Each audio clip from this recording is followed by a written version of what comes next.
الحمد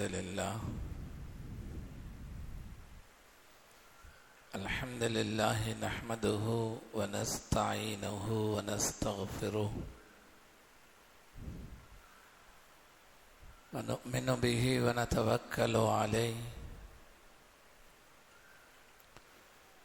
ونعوذ بالله من شرور أنفسنا ومن سيئات أعمالنا من يهده الله فلا مضل له ومن يضلله فلا هادي له ونشهد أن لا إله إلا الله ونشهد أن سيدنا ومولانا محمدا صلى الله عليه وسلم تسليما كثيرا كثيرا أما بعد فأعوذ بالله من الشيطان الرجيم بسم الله الرحمن الرحيم لا تقنطوا من رحمة الله فقال النبي صلى الله عليه وسلم إن حسن الظن بالله من حسن عبادة الله أو كما قال عليه الصلاة والسلام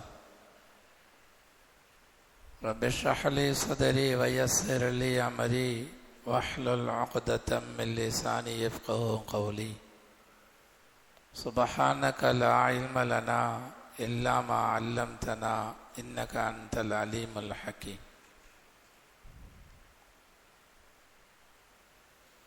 கண்ணியத்திற்கும் மரியாதைக்கும் உரித்தான அல்லாஹுவின் நல்லடியார்களே,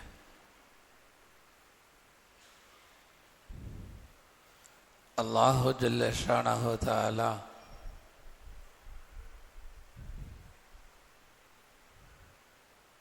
மனிதர்களாகிய நம்முடைய வாழ்க்கையிலே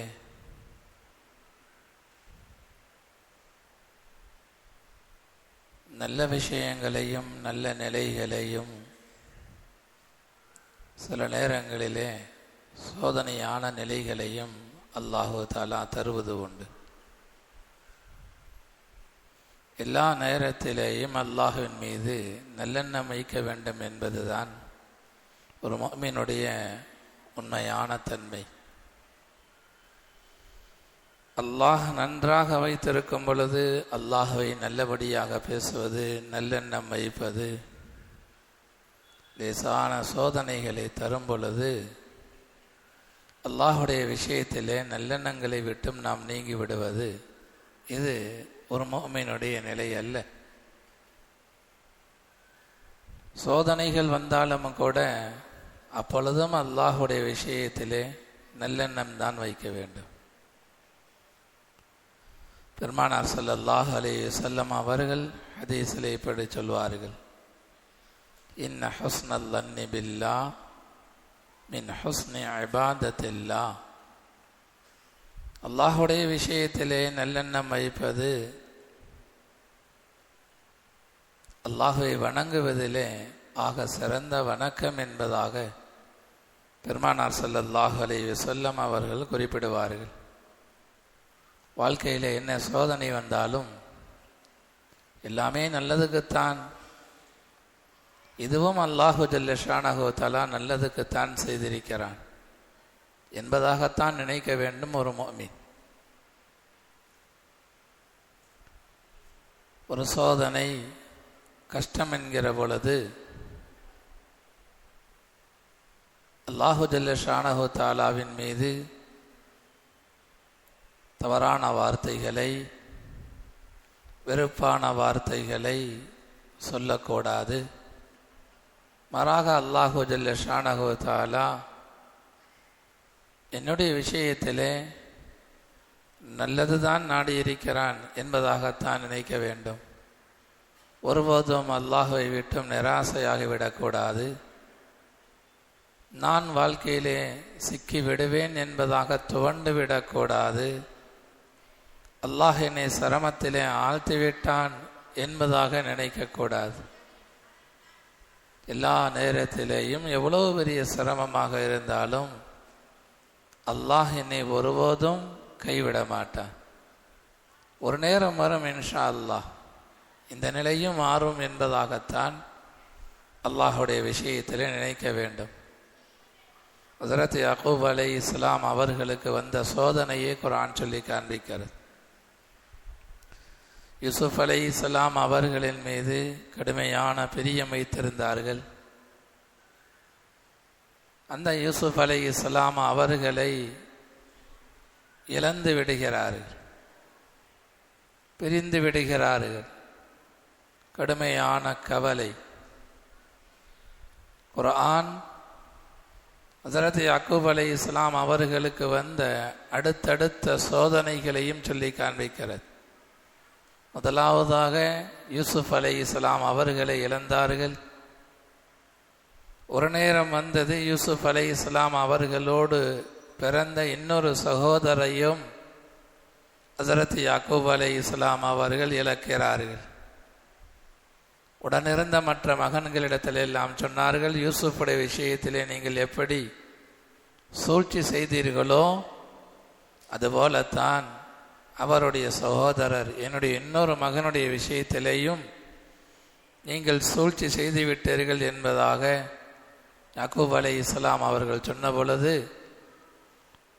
நீங்கள் இப்படித்தான் இதே மாதிரி தான் பேசிக்கொண்டிருப்பீர்கள் என்பதாக யாக்கூப் அலைஹிஸ்ஸலாம் அவர்களை சற்று கண்டிக்கிறார்கள். மற்ற பிள்ளைகள் எல்லாம் சோதனை கடுமையாக இருந்தாலும் கூட அல்லாஹ் சொல்லி காண்பிக்கிறான்.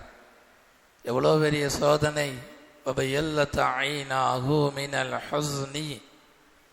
கவலையினால் யாக்கூப் அலைஹிஸ்ஸலாம் அவர்களுடைய கண்கள் எல்லாம் வெண்மையாகி பார்வையும் கூட இழந்து விடுகிறார்கள். ஆனாலும் கூட யாக்கூப் அலைஹிஸ்ஸலாம் அவர்கள் அல்லாஹின் மீது உள்ள நல்ல எண்ணத்தை விடவில்லை. பார்வை போய்விட்டது, அவ்வளோ பெரிய சோதனை. ஆனாலும் கூட எப்படியும் அல்லாஹ் இந்த சோதனையில் இருந்து நம்மை விடுவிப்பான் என்ற ஒரு நல்லம் அல்லாஹுடைய விஷயத்தில் இருக்கத்தான் செய்தது. திரும்ப திரும்ப சொன்னார்கள், இன்னமா அஷ்கு பத்தி வ ஹுஸ்னி இலல்லாஹ், இன்னமா அஷ்கு பத்தி வ ஹுஸ்னி இலல்லாஹ். என்னுடைய கவலை, என்னுடைய முறையீடு எல்லாவற்றையும் நான் அல்லாஹ்விடத்திலேயே செய்து கொண்டிருக்கிறேன். وَأَعْلَمُ مِنَ اللَّهِ مَا لَا تَعْلَمُونَ. அல்லாஹுடைய விஷயத்திலே நீங்கள் அறியாததை நான் அறிகிறேன் என்பதாக யாக்கூப் அலைஹிஸ்ஸலாம் அவர்கள் இவ்வளவு பெரிய கஷ்டத்துக்கு பிறகும் அல்லாஹின் மீது இருந்த நல்ல எண்ணத்தை விடவில்லை. அதற்கு பிறகு குர்ஆன் சொல்லி காண்பிக்கிறது, பார்வை போன யாக்கூப் அலைஹிஸ்ஸலாம் அவர்களுக்கு அல்லாஹு ஜல்ல ஷானஹு தஆலா யூசுப் அலைஹிஸ்ஸலாம் அவர்களின் மூலமாகவே திரும்ப பார்வையை கொடுத்தான். பல்லாண்டுகளுக்கு பிறகு யூசுப் அலைஹிஸ்ஸலாம் அவர்கள் தன்னுடைய சகோதரர்களிடத்திலே சொன்னார்கள், என்னுடைய இந்த சட்டையை, மேலாடையை கொண்டு போய் என்னுடைய தந்தையினுடைய முகத்திலே போடுங்கள், பார்வை வந்துவிடும் என்பதாக சொல்லி அனுப்புகிறார்கள். யூசுப் அலைஹிஸ்ஸலாம் அவர்களுடைய சட்டையை கொண்டு வந்து யாக்கூப் அலைஹிஸ்ஸலாம் அவர்களுடைய முகத்திலே போட்டார்கள். ஃபர்தத்த பஸீரா, பார்வை உள்ளவர்களாக திரும்ப வந்தார்கள். எவ்வளவுதான் கஷ்டங்கள் வந்தாலும் நாம் முஃமின்கள் சோர்ந்து விடக்கூடாது. அல்லாஹுடைய விஷயத்திலே முறையில்லாத வார்த்தைகளை சொல்லக்கூடாது. அல்லாஹுடைய விஷயத்திலே நல்ல எண்ணத்தோடு இருக்க வேண்டும். இந்த சோதனையும் ஒரு நாள் அல்லாஹ் நிச்சயம் நம்மை விட்டு நீங்கி வைப்பான். நல்ல நிலைக்கு நாம் வருவோம் என்ற எண்ணம் தான் வர வேண்டுமே தவிர அல்லாஹுடைய விஷயத்திலே பலகீனம் வந்து விடக்கூடாது. இதே சோதனையிலேயே நான் அழிந்து விடுவேன் என்பதாக நினைத்து விடக்கூடாது. ஜக்கரியா அலைஹிஸ்ஸலாம் அவர்கள் குழந்தை பாக்கியம் இல்லாமல் சோதிக்கப்பட்டார்கள். திருமணமானது, குழந்தை இல்லை. ஓராண்டல்ல 2 ஆண்டல்ல. குர்ஆன் சொல்லி காண்பிக்கிறது, ஜக்கரியா அலைஹிஸ்ஸலாம் அவர்களே அல்லாஹ்விடத்தில் சொன்னார்கள், ரப்பி இன்னி வஹனல் அல்மு மின்னி வஷ்தஅல ரஅஸு ஷைபா, என்னுடைய எலும்புகள் எல்லாம் பலகீனமாகிவிட்டது. வஷ்தஅல ரஅஸு ஷைபா, என்னுடைய தலையில் எல்லாம் நரைமுடிகள் வந்துவிட்டது. அவ்வளோ வயதாகியும் 80 வயது தாண்டியும் கூட குழந்தை பாக்கியம் இல்லாமல் இருந்தார்கள். ஆனால் அல்லாஹுடைய விஷயத்திலே நம்பிக்கையை மட்டும் அவர்கள் விடவில்லை. 80 வயசுக்கு பிறகா குழந்தை பாக்கியம் கிடைக்கும்? உடல் எல்லாம் பலகீனம். இதற்கு பிறகு பலகீனமான வயோதிகத்துக்கு வந்ததுக்கு பிறகு அல்லாஹ் கொடுப்பானா என்பதாக அவநம்பிக்கை வைக்கவில்லை. அல்லாஹுடைய விஷயத்திலே பரிபூர்ணமாக அல்லாஹ்விடத்தில் நம்பிக்கை வைத்தார்கள்.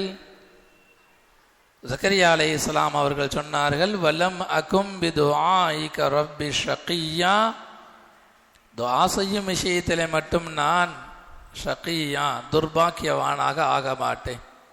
நீ கொடுக்கிறாயோ இல்லையோ நிச்சயமாக கொடுப்பாய். துஆ செய்து கொண்டே இருப்பேன். பலருடைய வாழ்க்கை தலைகீழாகத்தான் இருக்கிறது. ஒரு கஷ்டம் வரும், ஒரு நாள் 2 ரக்காத்து தொழுவார்கள், அல்லது ஒரு வாரம் தொழுவார்கள், அல்லாஹ்விடத்திலே துஆ செய்வார்கள். இன்னும் கஷ்டம் நீங்கவில்லை, இனிமேல் தொழக்கூடாது என்ற நிலைக்கு வந்து விடுவார்கள். துஆ செய்யக்கூடாது என்பதாக வந்து விடுவார்கள். சமீபத்தில் அப்படித்தான் ஒரு வாலிபர் சந்தித்தார். குடும்ப கஷ்டங்களை எல்லாம் சொன்னார். என்னுடைய குடும்பம் எவ்வளவு கஷ்டம், இப்படியெல்லாம் சிரமங்களை நான் சந்தித்து கொண்டிருக்கிறேன். அவருக்கு நாம் சொன்னது இதுதான், அன்றாடம் பள்ளிக்கு வாருங்கள், ஏதாவது ஒரு நேரத்தை நீங்கள் ஒதுக்குங்கள், 2 ரக்காத் ஹாஜத்துன் நஃபில் தொழுவுங்கள், அல்லாஹ்விடத்திலே அழுங்கள், இஸ்திக்ஃபார் செய்யுங்கள், துஆ செய்யுங்கள், அல்லாஹ் உங்களுடைய கஷ்டத்தை நீக்குவான். அவர் சொன்ன வார்த்தை இதுதான். இதையெல்லாம் நான் செய்து விட்டேன் ஹஜ்ரத், ஆனால் என்னுடைய கஷ்டம் போகவில்லை. இப்பொழுது நான் பள்ளிக்கே வருவது கிடையாது. தவறான முடிவு இது. கஷ்டம் நீங்குகிறதோ இல்லையோ, 1 ஆண்டல்ல, 2 ஆண்டல்ல, 3 ஆண்டல்ல, 5 ஆண்டுகள் ஆனாலும் கஷ்டம் நீங்கவில்லை என்று சொன்னாலும், ஜக்கரியா அலைஹிஸ்ஸலாம் அவர்கள் 80 ஆண்டுகள் நிகாவுக்கு பிறகு 80வது வயது வரை அல்லாஹ்விடத்தில் சொன்னார்கள், வலமாக்கும் பிதுஆஇக ரப்பி ஷகியா, குழந்தை பாக்கியம் கிடைக்கவில்லை என்று சொன்னாலும் கூட அல்லாஹ்வின் மீது அவநம்பிக்கை வைக்கவில்லை. அல்லாஹ்வின் மீது நல்ல எண்ணம் வைத்திருந்தார்கள். இன்ஷா அல்லாஹ், அல்லாஹ் கொடுப்பான். துஆ செய்வதை மட்டும் நான் விடமாட்டேன் யா அல்லாஹ். வலம் அகும் பிதுஆஇக ரப்பி ஷகியா, யா அல்லாஹ் உன்னிடத்திலே நான் துஆ செய்வதை விடமாட்டேன். அதை மட்டும் விடக்கூடாது. வாழ்க்கையிலே நம்மை விட்டும் கஷ்டம் போகிறதோ இல்லையோ, சோதனை நீங்குகிறதோ இல்லையோ, நாம் செய்ய வேண்டியது இதுதான். அல்லாஹ் ஒரு நாள் இன்ஷா அல்லாஹ் இந்த சிரமத்தை நீக்குவான். அல்லாஹ்விடத்தில் அழுவதை விடக்கூடாது. இந்த விஷயங்களை எல்லாம் சொல்லிவிட்டு அல்லாஹ் சொல்லுகிறான், ஜக்கரியா அலைஹிஸ்ஸலாம் அவர்களுக்கு 80 வருஷத்துக்கு பிறகு அல்லாஹ் குழந்தை பாக்கியத்தை கொடுத்தான். யா ஜக்கரியா இன்னா நுபஷ்ஷிருக பிகுலாமின் இஸ்முஹு யஹ்யா, யா ஜக்கரியா இன்னா நுபஷ்ஷிருக பிகுலாமின் இஸ்முஹு யஹ்யா, ஜக்கரியாவே ஒரு குழந்தையை கொண்டு உங்களுக்கு நாம் சுப செய்தி சொல்கிறோம். அந்த குழந்தையினுடைய பெயர் என்ன தெரியுமா? இஸ்முஹு யஹ்யா. அந்த குழந்தையுடைய பெயரையும் அல்லாஹ்வே சொல்லி தருகிறான். யஹ்யா என்ற ஒரு ஆண் குழந்தை உங்களுக்கு பிறக்கும். எவ்வளோ கஷ்டம் வந்தாலும், எவ்வளோ ஆண்டுகளாக கஷ்டத்தில் இருந்தாலும் ஒரு காரியத்தை மட்டும் நாம் விடக்கூடாது. அல்லாஹ் என்னை கைவிட்டு விடுவான் என்ற நிலைக்கு வந்து விடக்கூடாது. அல்லாஹ்விடத்திலே துஆ செய்வதை விட்டு விடக்கூடாது. ஜக்கரியா அலைஹிஸ்ஸலாம் அவர்களுடைய சம்பவம் இதைத்தான் தெரிகிறது. அழ வேண்டும், அழ வேண்டும், அழ வேண்டும். சத்தியமாக சொல்கிறேன் பெருமக்களே, அழுது கொண்டே இருங்கள், ஒரு நாள் நிச்சயமாக கஷ்டம் நீங்கும். இதுதான் அல்லாஹுடைய சுன்னத், இதுதான் அல்லாஹுடைய வழிமுறை. அழுவோம் அழுவோம், நம்முடைய அழுகி ஒரு நாளும் வீண் போகாது. அல்லாஹ் ஒரு குறிப்பிட்ட தவணை வைத்திருப்பான். அந்த தவணைக்கு பிறகு அந்த சோதனையை நிச்சயமாக அல்லாஹ் நீக்குவான். பெருமானார் ஸல்லல்லாஹு அலைஹி வஸல்லம் அவர்களுடைய சம்பவம் அதைத்தான் சொல்லுகிறது. குகையிலே மாட்டிக்கொள்கிறார்கள். அபூபக்கரும் பெருமானார் ஸல்லல்லாஹு அலைஹி வஸல்லம் அவர்களும். நெருக்கடி எப்படிப்பட்டதாக இருந்தாலும் சரி, அல்லாஹ் கைவிட்டு விடுவான் என்ற நிலைக்கு மட்டும் வரக்கூடாது. நோய் எவ்வளவு பெரிய நோயாக இருந்தாலும் சரி, அல்லாஹ் கைவிட்டு விடுவான் என்ற நிலைக்கு வந்து விடக்கூடாது. எவ்வளவு பெரிய பொருளாதார நெருக்கடி வந்தாலும் சரி, அல்லாஹ் என்னை விட்டு விட்டான் என்ற நிலைக்கு வரக்கூடாது. அபூபக்கர் ரலியல்லாஹு அவர்கள் லேசாக தடுமாறுகிறார்கள். பெருமானார் அவர்களே, ஸல்லல்லாஹு அலைஹி வஸல்லம் அவர்களே, குகையிலே மாட்டிருக்கிறோம், குனிந்து பார்த்தால் நாம் சிக்கிக்கொள்ளுவோம். பெருமானார் ஸல்லல்லாஹு அலைஹி வஸல்லம் அவர்கள் இங்கிருக்கிறார்கள், எதிரிகள் அங்கிருக்கிறார்கள். அந்த நேரத்திலும் எதிரிகள் எவ்வளவு நெருங்கி வந்தாலும் கூட அல்லாஹின் மீது உள்ள நல்ல எண்ணத்தை விடவில்லை. அல்லாஹுடைய உதவி சத்தியமாக வரும் என்ற நல்லெண்ணம் நபி ஸல்லல்லாஹு அலைஹி வஸல்லம் அவர்கள் விடவில்லை. அபூபக்கரை பார்த்து சொன்னார்கள் ரலியல்லாஹு அன்ஹு அவர்களை பார்த்து, மா லன்னுக யா அபூபக்கர் பி இஸ்னைனி அல்லாஹு சாலிசுஹுமா. மா லன்னுக யா அபூபக்கர் பி இஸ்னைனி அல்லாஹு சாலிசுஹுமா. நாம் 2 பேரு தான், மூணாவது அல்லாஹ் இருக்கும் பொழுது நீங்கள் என்ன நினைக்கிறீர்கள்? அல்லாஹ் கைவிட்டு விடுவானா? ஒரு நல்ல பணக்காரர் உதவி செய்கிறேன் என்பதாக வாக்கு தருகிறார். குடும்ப கஷ்டம், நோய், சிரமம், வியாபார நெருக்கடி, ஒரு பெரிய செல்வந்தர் வந்து சொன்னார், நீ செய்யப்பா, நான் தருகிறேன். எவ்வளவு மன ஆறுதல் அடைகிறோம். அதே நேரத்தில் அல்லாஹ் மோமின்களுக்கு வாக்கு தருகிறான், உங்களை கஷ்டங்களை நீக்குவேன், சிரமங்களை நீக்குவேன். பெருமானார் ஸல்லல்லாஹு அலைஹி வஸல்லம் அவர்கள் அபூபக்கர் ரலியல்லாஹு அவர்களை பார்த்து சொன்னார்கள், மா லன்னுக யா அபூபக்கர், அல்லாஹுடைய விஷயத்தில் என்ன நினைக்கிறீர்கள்? நாம் 2 பேராக இருந்தாலும் கூட மூணாவது அல்லாஹ் இருக்கிறானே, அவன் கைவிட்டு விடுவானா? அதே போல நாம் நினைக்க வேண்டும், அல்லாஹ் ஒருபோதும் நம்மை கைவிட மாட்டான். உமர் ரலியல்லாஹு அன்ஹு அவர்கள் எவ்வளோ பெரிய கஷ்டம் வந்தாலும் அல்லாஹ்வை நல்ல வார்த்தைகளை கொண்டு தான் சொல்வார்களாம். கஷ்டம் எப்படிப்பட்ட கஷ்டமாக இருந்தாலும் அல்லாஹுடைய விஷயத்தில் நல்ல வார்த்தைகளை தான் சொல்வார்கள். நம்மளே சிலர்கள் கொடுத்தால் நல்ல வார்த்தை சொல்கிறோம், வியாபாரம் நல்ல செழிப்பாக இருக்கிறது, மாஷா அல்லாஹ், அல்லாஹ் நல்லா வைத்திருக்கிறான். வியாபாரம் நன்றாக இருக்கும் பொழுது அல்லாஹ் அல்ஹம்துலில்லாஹ் நல்லா வைத்திருக்கிறான். கொஞ்சம் வியாபாரம் நெருக்கடி, வார்த்தை மாறுகிறது பெருமக்களே, அது மாதிரியாக மாறக்கூடாது. உமர் ரலியல்லாஹு அவர்கள் சொல்வார்களாம், ஏதாவது சோதனை வந்தால் 3 விஷயங்களை சொல்வார்களாம். அல்லாஹு ஜல்ல ஷானஹு தஆலா எனக்கு கொடுத்த சோதனை சின்ன சோதனை. அல்லாஹ் கொடுத்த சோதனை இருக்கிறதே அது ரொம்ப சின்ன சோதனை. பெரிய சோதனையை அல்லாஹ் எனக்கு கொடுக்கவில்லை, ஆனால் கொடுப்பதற்கு அல்லாஹுக்கு சக்தி இருக்கிறது. பெரிய சோதனையை அல்லாஹுவால் கொடுக்க முடியும், ஆனாலும் கூட அல்லாஹு ஜல்ல ஷானஹு தஆலா எனக்கு கொடுத்த சோதனை இருக்கிறதே அது சின்ன சோதனை தான். சில நேரங்களிலே உடலில் ஏதாவது புண் வந்து விடும், அதுக்கே துவண்டு போய் விடுவோம். காலிலே புண், கையிலே புண், உடலிலே ஏதாவது புண் வந்து விடும். ஏதாவது சின்ன சின்ன நோய்கள் வரும் பொழுது துவண்டு விடுகிறோம். யோசிக்க வேண்டும், எத்தனையோ மனிதர்கள் உடல் உறுப்புகளை இழக்கிறார்கள், உடலுடைய செயல்பாடுகளை இழந்து விடுகிறார்கள். உமர் ரலியல்லாஹு அன்ஹு அவர்கள் சொல்வார்களாம், அல்லாஹ் எனக்கு கொடுத்த சோதனை இருக்கிறது சின்ன சோதனை தான், பெரியதல்ல. பல நேரங்களில் நாம் சொல்வது உண்டு, சிலர்கள் அதிகமாக இப்படி நினைப்பார்கள், மருந்து சாப்பிடக்கூடிய நிலைக்கு நான் ஆளாகிவிட்டேனே. நிறைய பேர்கள் அப்படி நினைப்பது உண்டு. மருந்தில்லாமல் வாழ்ந்த என்னுடைய வாழ்க்கை மருந்தோடு செல்லக்கூடிய ஒரு நிலைக்கு நான் ஆளாகிவிட்டேனே, மருந்து என்னுடைய வாழ்வில உணவு போல ஆகிவிட்டது. யோசிக்க வேண்டும் பெருமக்களே, அல்லாஹ் கொடுத்த சோதனை சின்னது. இந்த மருந்தை சாப்பிட்டால் நம்முடைய நோய் குணமாகிறது. எத்தனையோ பேர்கள் இப்படி இருக்கிறார்கள், மருந்து சாப்பிட்டாலும் நோய் குணமாகாது. இந்த நிலையிலே நிறைய நபர்கள் இருக்கிறார்கள். யோசிக்க வேண்டும், அது மாதிரியான சோதனையை அல்லாஹ் கொடுக்கவில்லை. எனக்கு வந்த நோய் சின்ன நோய் தான். நஊது பில்லாஹ், அல்லாஹ் எல்லோரையும் பாதுகாக்க வேண்டும். திரும்பிய இடமெல்லாம் பெரிய நோயினுடைய தகவல். சொந்த பந்துகளிலே நெருக்கமானவர்களிலே நிறைய நபர்களை கேள்விப்படுகிறோம். அல்லாஹ்விடத்தில் துஆ செய்ய வேண்டும், அது போன்ற பெரும் பெரும் நோய்களில் அல்லாஹ் பாதுகாப்பானாக.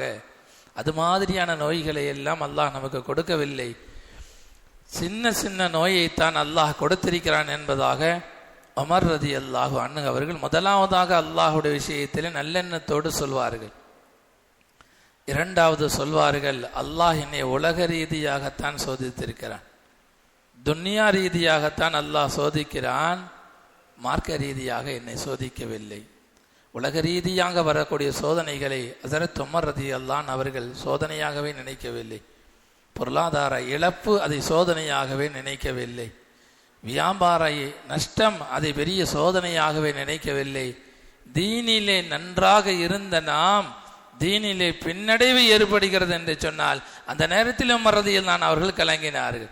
எத்தனையோ நபர்கள் பள்ளியை விட்டும் தூரமாக இருக்கிறோம். பள்ளியோடு ஐக்கியமாக இருந்த நம்முடைய நிலை பள்ளியை விட்டும் தூரமாக, குர்ஆனோடு ஐக்கியமாக இருந்த நம்முடைய நிலை குர்ஆனை விட்டும் தூரமாக, திக்ரோடு ஐக்கியமாக இருந்த நம்முடைய நிலை திக்ரை விட்டும் தூரமாக, காபத்துல்லாவோடு ஐக்கியமாக இருந்த நம்முடைய நிலை காபத்துல்லாவை விட்டும் தூரமாக.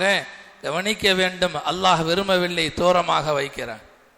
ஜக்கரியா ரஹ்மத்துல்லாஹி அலைஹி அவர்கள் ஒரு நிகழ்வை எழுதுவார்கள். ஒரு மனிதர் சாமான்களை கடை வீதிகளிலே வாங்குகிறார். அன்றைய காலங்களிலே வாங்கிய சாமான்களை தூக்குவதற்கு கூலி ஆட்களை எடுத்துக்கொள்வார்கள்.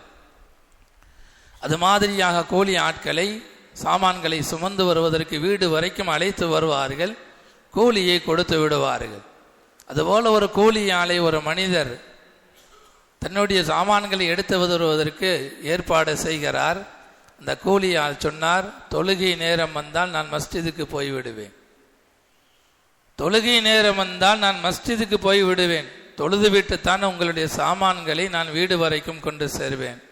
அவரும் ஒத்துக்கொண்டார். போகக்கூடிய நேரத்தில் லுகருடைய தொழுகை நேரம் சரியாக பள்ளிவாசலும் வருகிறது.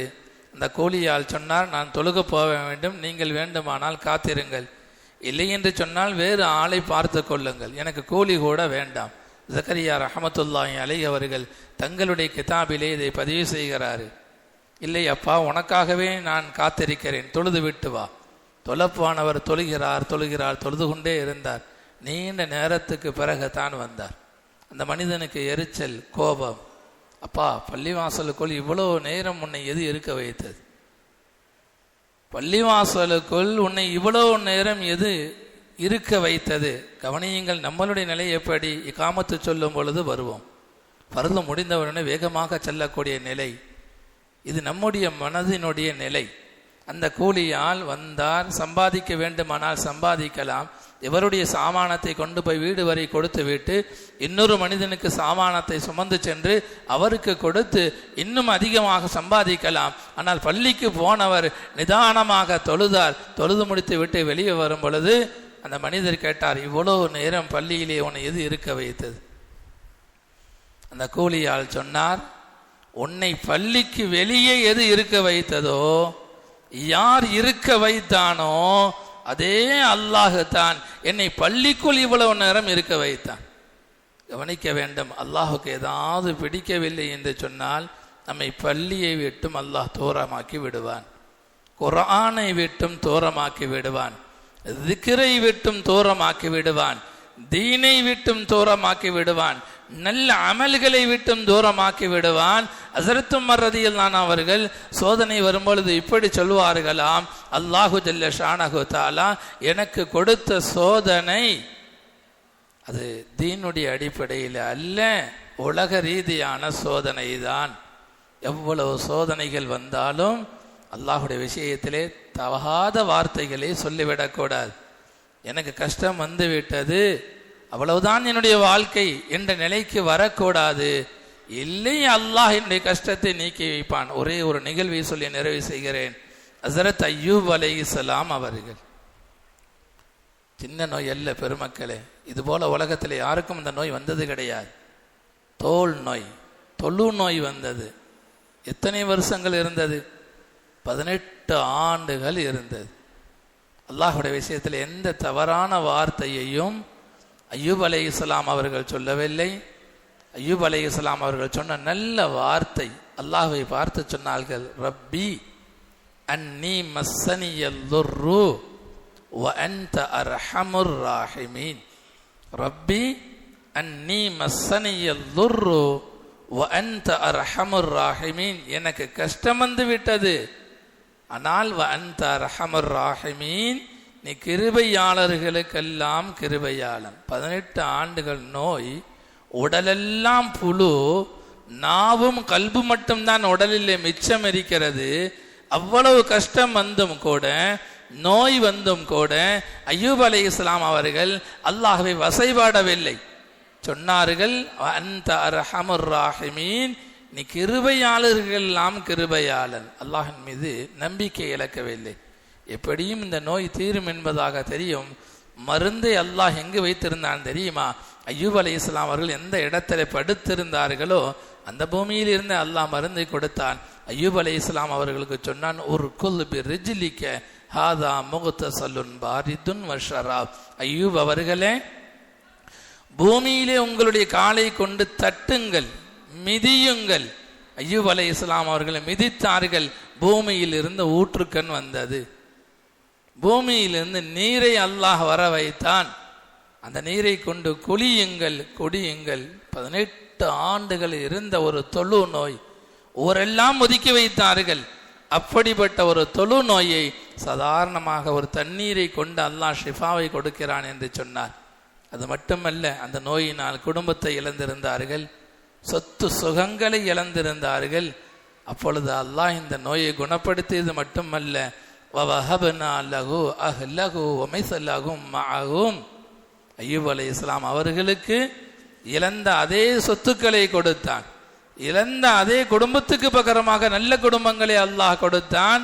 அல்லாஹ் விடவில்லை. 18 ஆண்டுகள் ஆனாலும் கூட அல்லாஹுடைய விஷயத்திலே நல்ல எண்ணத்தை விடவில்லை. அல்லாஹ் கைவிட்டு விடுவான் என்ற நிலைக்கு அய்யூப் அலைஹிஸ்ஸலாம் அவர்கள் போகவில்லை. இல்லை, அல்லாஹ் குணப்படுத்துவான். எத்தனை ஆண்டுகள் ஆனாலும் இதே நிலைதான் ஒரு முஃமினுடைய விஷயத்தில் இருக்க வேண்டும். பெருமானார் ஸல்லல்லாஹு அலைஹி வஸல்லம் அவர்கள் சொல்வார்கள், அல்லாஹ் சொல்வானாம், அன ஐந்த லன்னி அப்தி பி, அடியான் என்னை எப்படி நினைக்கிறானோ அதுபோல நான் அடியானுடைய விஷயத்திலே நடந்து கொள்வேன். அன ஐந்த லன்னி அப்தி பி, அல்லாஹ் என்னை எப்படி நினைக்கிறானோ, அடியான் எப்படி நினைப்பானோ அதுபோல நான் நடந்து கொள்வேன் என்பதாக அல்லாஹ் சொல்லக்கூடிய ஹதீஸ் குதுசியை பெருமானார் ஸல்லல்லாஹு அலைஹி வஸல்லம் அவர்கள் சொல்வார்கள். இந்த நோய் குணமாகும் என்ற நல்ல எண்ணத்திலே தொழுதால் நிச்சயமாக இந்த நோய் குணமாகும். இந்த நெருக்கடி நீங்கும் என்பதாக அல்லாஹ்வின் மீது நல்ல எண்ணம் வைத்து தொழுதால் நிச்சயமாக அந்த நெருக்கடி நீங்கும். இல்லை, அல்லாஹ் கைவிட்டு விடுவான் என்பதாக பலகீனமாக இருந்தால் அந்த நேரத்தில் அல்லாஹுடைய உதவி வராது. எவ்வளவு நெருக்கடிகள் வந்தாலும், எவ்வளவு சோதனைகள் வந்தாலும் அந்த நேரத்திலே அல்லாஹின் மீது நல்ல எண்ணம் தான் வைக்க வேண்டும் என்பதை பெருமானார் ஸல்லல்லாஹு அலைஹி வஸல்லம் அவர்கள் சொல்வார்கள். யாருடைய வாழ்க்கையும் சோதனைக்கு அப்பாற்பட்டதாக கிடையாது. சிறுவரிலிருந்து வயோதிகர்கள் வரை, செல்வந்தர்களிலிருந்து ஏழைகள் வரை எல்லோரையும் அல்லாஹ் சோதிப்பான். அப்படி சோதிக்கும் பொழுது நாம் அல்லாஹின் மீது உள்ள நல்ல எண்ணத்தை விட்டுவிடக்கூடாது, நம்பிக்கையை விட்டுவிடக்கூடாது என்பதை நபிகள் நாயகம் ஸல்லல்லாஹு அலைஹி வஸல்லம் அவர்கள் வலியுறுத்துவார்கள். அல்லாஹு ஜல்ல ஷானஹு தஆலா இந்த உலகத்திலே வாழும் பொழுது எந்த நிலை வந்தாலும் அல்லாஹ்வின் மீது நல்லெண்ணம் வைத்து அவனின் மீது நம்பிக்கை வைக்கக்கூடிய நல்ல உயர்தரமான வாழ்க்கையை அல்லாஹு ஜல்ல ஷானஹு தஆலா நம்ம அனைவருக்கும் தந்தல் புரிவானாக. வ ஆஹிரு தஅவானா அனில்